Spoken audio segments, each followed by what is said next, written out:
സ്വരാജിനെ അരിവാൾ ചുറ്റിക നക്ഷത്രത്തിൽ നിർത്തിയത് ഗതികേട് കൊണ്ടാണ്.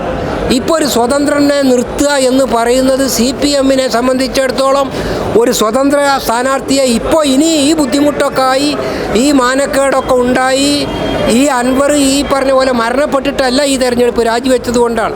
അപ്പോൾ ഇടതുപക്ഷ ജനാധിപത്യ മുന്നണിയെ സംബന്ധിച്ചിടത്തോളം ഇവിടെ അരിവാൾ ചുറ്റിക നക്ഷത്രത്തിൽ ഒരാളെ നിർത്തല്ലാതെ രക്ഷല്ല, മുഖം രക്ഷിക്കാൻ വേണ്ടി അവർ കാണിച്ചതാണ് ഈ തെരഞ്ഞെടുപ്പ്.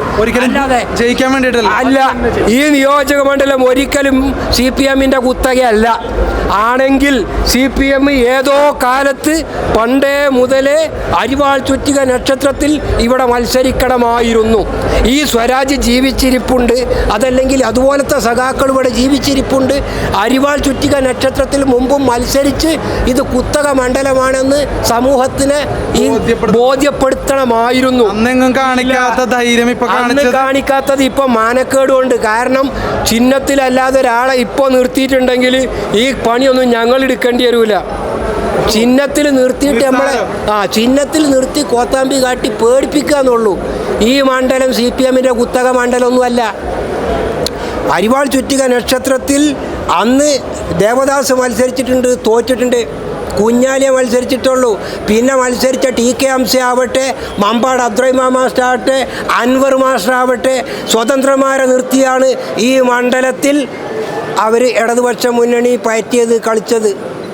അല്ലാതെ ഇതൊരു കുത്തക മണ്ഡലമൊന്നുമല്ല. അതുകൊണ്ട് ഈ മണ്ഡലത്തിൽപ്പെട്ട ഒരാളെ നിർത്തി ഇവിടെ പേടിപ്പിക്കുക എന്ന് പറഞ്ഞത് ഈ നിയോജക മണ്ഡലത്തിൻ്റെ ചരിത്രമറിയുന്ന പ്രബുദ്ധരായ ജനങ്ങൾ പുച്ഛിച്ചു തള്ളും. ഒരു സംശയവും വേണ്ട. ഇതൊക്കെ എന്ന് പറഞ്ഞാൽ ഇവിടെ ചാലിയാർ പുഴ ഒഴുകുന്നുണ്ട്. ആ ചാലിയാർ പുഴയിലെ മലവെള്ളപ്പാച്ചിലെ കുത്തൊഴുക്കാണ് ഈ കാണുന്നതൊക്കെ, ഈ ബോട്ടും ഈ കാണിക്കുന്ന കോപ്രായൊക്കെ.